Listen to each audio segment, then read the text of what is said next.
What's up, guys? Notorious here. Today, I'm going to be presenting you guys a little bit of Team Deathmatch on Fringe. Let's get this video started. Now, first, before I get into my video, I'm going to give a shout out to the San Francisco 49ers. Yes, the 49ers. It's not about on the field, it's about the off the field thing. And they helped this homeless man that was being bullied by a young man. It was in New Jersey, and I think the young man told him he'll give him $5 if he spilled coffee over his head, and he actually did it, by the way. And, you know, people... somebody took a picture of it and went viral, and then the 49ers saw it, and they gave him a care package, and they gave him a lot of cool stuff with like a jacket, Super Bowl 50 pin, 49 sticker, and a hat, you know, and a new jacket that he was wearing before, and he got a new one. So shout out to them for helping this man, and yeah. And if you guys want a link to it, I'll put it in link in the description. I'll probably put it in the annotations on desktop computers. So if you guys want to check it out, there you go. But anyways, today I'm not going to be talking about the 49ers. I'm going to be talking about the damn Miami Dolphins. Yes, the Miami Dolphins. They are just bad. They're not a good team. I mean, they've had problems ever since Dan Marino left, really, to be honest with you. You know, they haven't made the playoffs that many times, and the times they had made the playoffs, you know, it was with Tom Brady being down. It was I'm talking about in the 2000s. I think they won an AFC title in 2008, but that was with their weird Wildcat offense, you know, that's never been used anymore after that, and Tom Brady was out for the whole year. So if Tom Brady was, you know, playing, the Patriots would have ran away with the AFC East division yet again. So, yeah, but I just don't know. I mean, the Dolphins, they love to waste money, I think, because, I mean, they gave Ryan Tannehill, what, a 6-year, $95 million contract until the 2020 season and the offseason of last year. I think, yeah, offseason last year, and that was a big mistake. That's really stupid, in my opinion. I don't think Ryan Tannehill's a bad quarterback. I think he's a pretty good quarterback. You know, he has some decent stats. It's not horrible. 2015, he threw 24 touchdowns and 12 interceptions and threw for over 4,000 yards. So that's pretty good. But I just don't think he has the intangibles to be a starting quarterback. You know, he doesn't have like the esque like a Tom Brady or Peyton Manning. I'm not talking about like skill wise. I'm talking about like just being a leader on the field and just motivating your troops to do well. You know, your running backs and your receivers and your offensive line. I don't think he's that type of guy that would do that. I think he's just one of those guys that's just a really good quarterback, but not one of the great quarterbacks in my opinion. So he's good, but not great. So yeah, and they signed Donovan Suh, I think last offseason. This was Suh's first season, 2015 as a Dolphin, and you know he did okay. He didn't do great, but you know he didn't do horrible. But I think they you know overpaid him like crazy. That's just ridiculous, you know.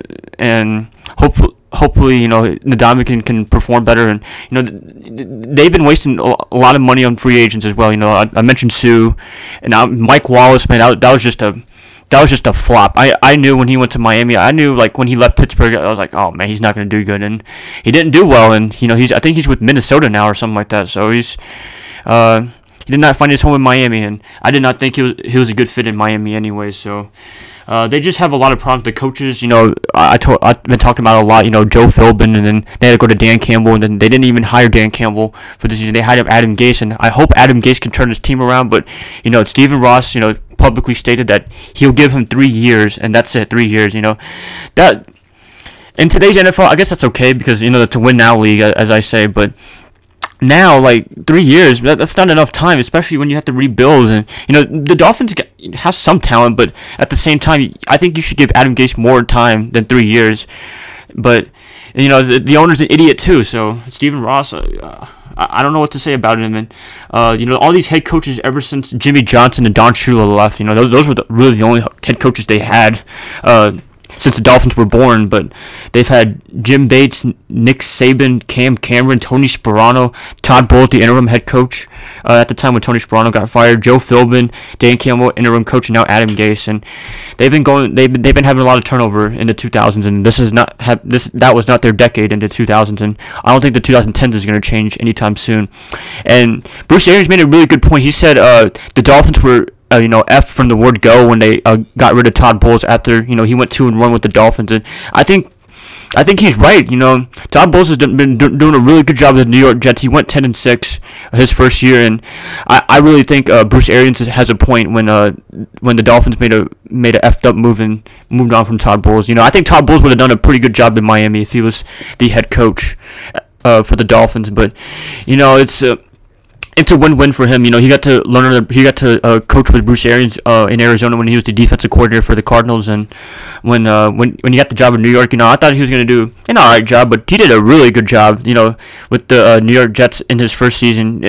He almost had a playoff spot this close, but he lost to the Buffalo Bills and Rex Ryan. So hopefully, I'm rooting for Todd Bowles. I'm a huge fan of his, and hopefully he does well in New York. But the Dolphins are just really bad. I don't think they're going to get good anytime soon. The biggest reason is probably because of one of the Jets. Two, as long as Tom Brady and Bill Belichick are there, or Bill Belichick is there, then they're not going to go anywhere. And the reason I told you before with the Dolphins winning the division in 2008 was because Tom Brady wasn't playing, and it was a tie. They went 11-5, both of them, but the Dolphins just had a tiebreaker over the Patriots. So yeah, but I think that's everything, you guys. They've been the Dolphins have been problems with the owner. He's a dumbass. The coaches, they haven't been hiring any good coaches lately, and just wasting money on free agents and re-signing Ryan Tannehill, which I think was probably one of their worst moves, and they'll probably rue the day in the future. Not signing Sue, signing Mike Wallace from back in the day. It's just been really bad for the Dolphins, and hopefully they can turn it around. But I think as long as Belichick and Brady are there, then they're not going to go anywhere anytime soon. And Deion Jordan as well. He got suspended in the locker room. There's a lot of things I could talk about, but I think I'm out of time. I'll talk a little bit right now. With the Richie Incognito and Jonathan Martin situation. They have no leadership in that organization. I don't know what the hell is going on with the Dolphins, but hopefully they can go back to the times of Dan Marino and Don Shula, but that won't be happening anytime soon. So yeah, that's my opinions about the Dolphins, you guys. My little rant about them. But anyways, guys, if you guys enjoyed this video, please like and subscribe. Do whatever you want this video, and I'm gonna catch you guys up in the next video, or next rant, next commentary, whatever. And yeah, peace, guys.